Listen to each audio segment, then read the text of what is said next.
I loved climbing trees. As a child, I've had a knack for it ever since I was a toddler. Mom always used to call me her little monkey whenever she'd find me sitting among the branches of the giant oak in our backyard. I miss her so damn much. Mom passed away when I was 7 years old. She'd lost a 5-year battle with breast cancer. I had to watch as she withered away right in front of my eyes. I wanted so badly to help her, to ease her pain, to find a cure, but I failed. I absolutely adored my mother. She was so strong, even when her body was shutting down, and the radiation was making every day a living nightmare. She always wore a smile on her face. Mom was such a positive influence in my life.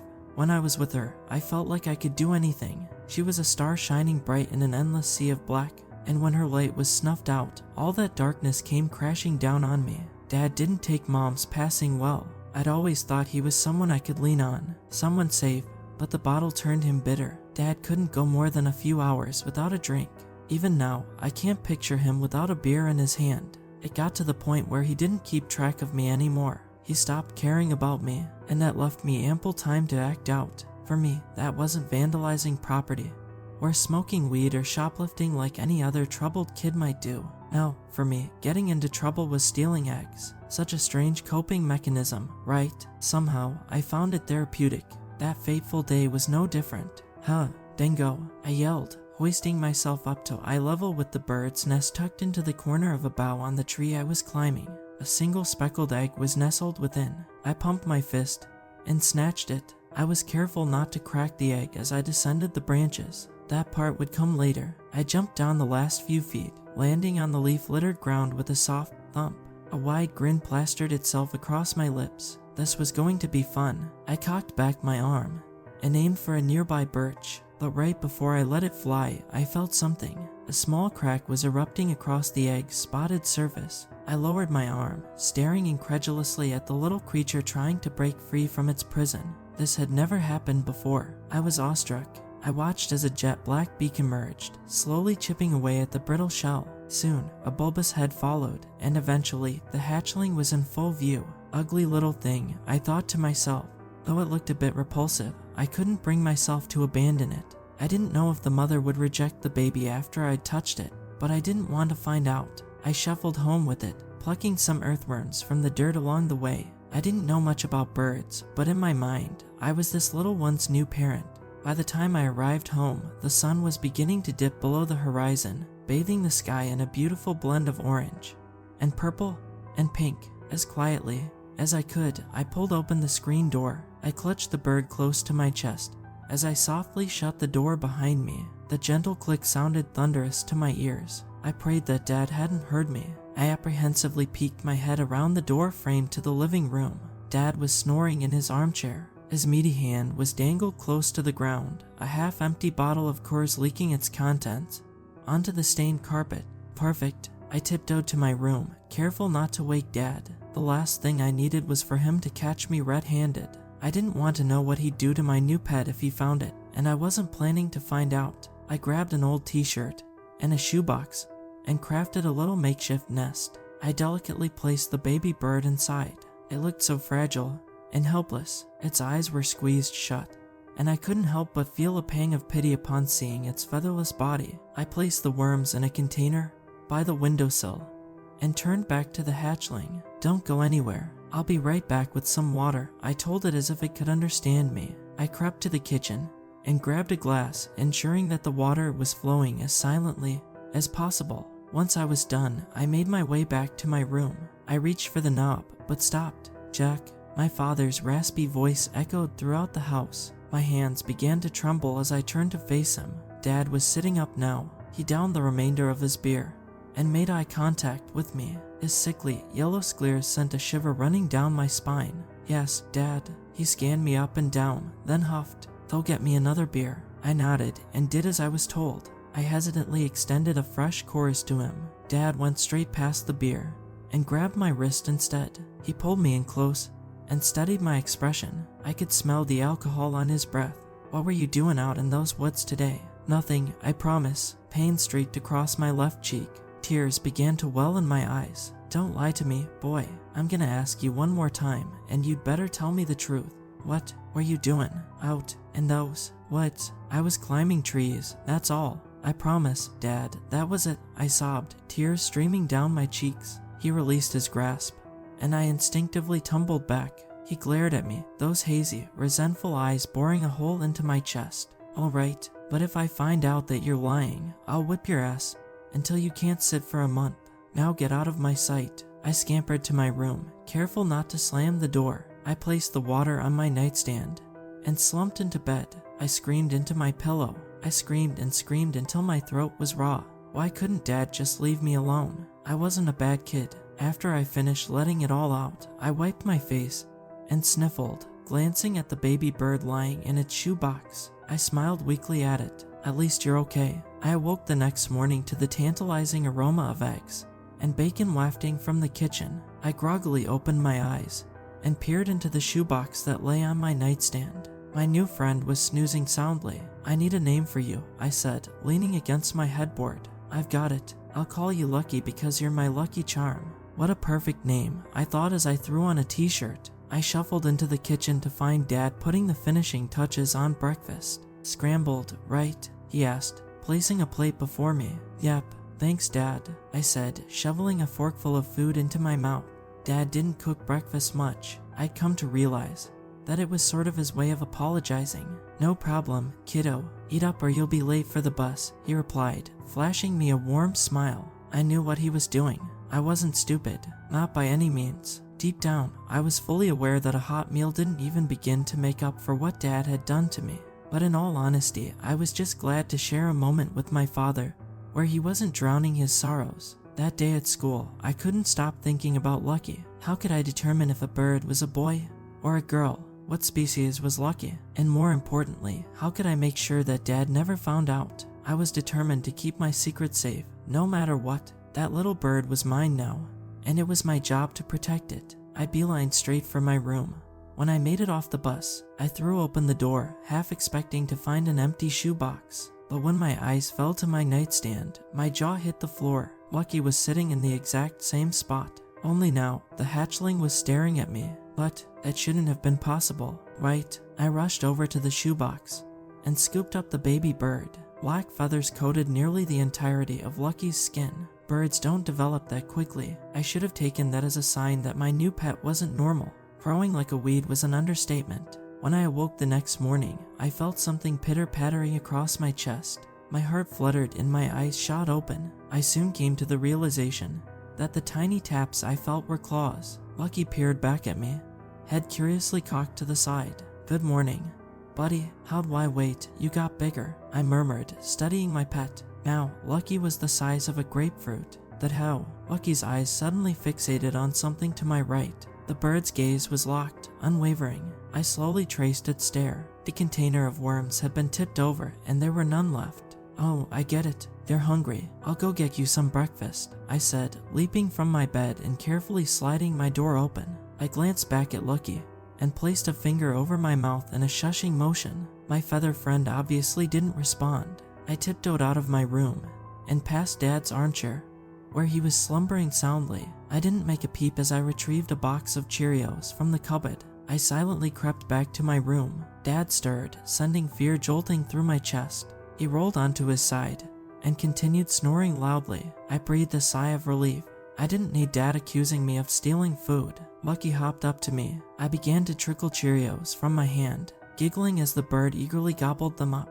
I was really starting to get attached to my new friend. I should have known better. I somehow managed to keep Lucky hidden from Dad for another week. Lucky was growing insanely quickly, but perhaps even stranger, the animal never made a sound. Not one peep. It was almost as if Lucky knew how important it was to remain silent. I was thankful for that. After 8 days with my feathered friend, my room was beginning to look like a mess. Lucky was about 3 feet tall. At that point, my pet's appetite was growing right along with it. I was having to get more and more creative with how I was feeding Lucky. Dad and I only had so many boxes of cereal. I started sneaking out of my window with Lucky. There was a lake not far from my house. I would take my fishing pole in one hand and a string tied to Lucky's leg in the other, and we would set off. I wouldn't catch many fish, but my meager haul would seem to tide Lucky over nonetheless. The pair of us were returning from a particularly relaxing fishing session when it happened. I had the day off from school, so Lucky and I had stayed out later than usual. I was so naive. I had just climbed back into my window, prepared to hoist Lucky up right after me. But before I could, I froze. Where you? My blood turned to ice as Dad's low, wrathful voice met my ears. I shivered as I turned to face him. Dad's face was red as a fire engine. Lucky, run, I whispered as Dad's thunderous footsteps rattled the floor beneath me. Tears began to brim in the corners of my eyes as Dad loomed over me. I shrunk against the window. Suddenly, white-hot pain seared through my cheek. I sobbed uncontrollably, begging Dad to stop. Dad, please, He hit me again. I cried out, cradling my stinging face. I know what you were doing. You were planning on leaving me. Just like your mother, he snarled, unbuckling his belt and pulling it through his weathered belt loops. I wasn't I swear. Please, Dad, you have to believe me. Crack. Dad swung the belt. I reflexively blocked it with my arms. It hurt so badly, but I couldn't afford to lower them. Crack, crack, crack, again and again and again. Dad wielded the belt like a lion tamer's whip, relentlessly lashing my trembling body. I apologized. I cried. I pleaded with him, whatever I could think of to make him stop. But nothing worked. Dad, please, I would never leave you. I love you, I screamed, praying that he would see reason. That's what, crack, your mother, crack, said too. I couldn't think of anything else to say. I was left with no other choice but to endure the beating. Dad didn't lower the belt until he was out of breath, and my arms were a bloody mess. I lay in a heap on the floor, hyperventilating as Dad glared coldly down at me. He left me there, grumbling to himself as he went. He turned back to me, his fiery gaze burning into my chest. Clean up this room, and if you ever try leaving again, I will make you regret the day you were born. I winced as the door slammed shut, leaving me alone once again. I didn't get up for a long time. I silently wailed, nursing my raw, bloody wounds. By the time I'd picked myself up off the floor, it was well past midnight. I cleaned myself up and passed out from sheer exhaustion the moment my head hit the pillow. I decided to leave the window open on the off chance that Lucky might decide to come back. I awoke the next day, and my room was just as I'd left it. It was still a disaster, but there was no sign of Lucky. I grimaced as I leaned up, noting that my arms were coated in bandages. On top of that, the distinct aroma of eggs and bacon was wafting through my bedroom door. I slunk out of bed and shuffled into the kitchen. I was going to have to face Dad eventually, and it was best not to anger him by letting my meal go cold. Dad greeted me with a smile as I claimed my seat at the table. "How'd you sleep last night, buddy?" he asked, his tone a bit too enthusiastic. "Fine," I mumbled, trying to hide my tattered arms. "Scrambled okay," he replied, placing a plate of steaming eggs and bacon before me. "Yeah," I stared despondently at my breakfast. I wasn't hungry, but I knew I had to eat. Dad piled food into his mouth, hurriedly scarfing down his meal. He paused and glanced up at me. "So, about last night," he said, rubbing the back of his neck. "If anyone asks, you.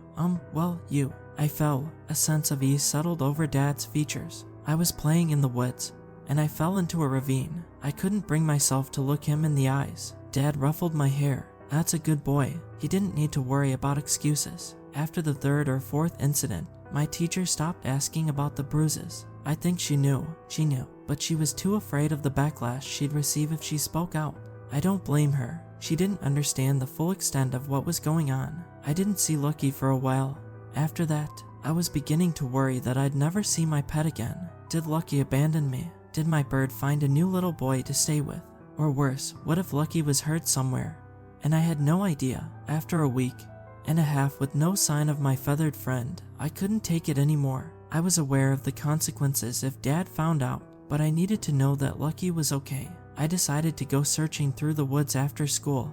That Wednesday, Dad usually left me to my own devices for the entire evening on school days. I again climbed out of my window, praying that Dad would be none the wiser. I set out at dusk. The sky was a gorgeous cocktail of colors, pink and purple and orange, just like it was on the day that I brought Lucky home. I searched for hours, but the only sounds that met my ears were the crunching leaves under my feet and my own voice reverberating off the trees. "Lucky, Lucky, where are you? Lucky." I repeated the process until my lungs grew tired. I searched everywhere I could think of.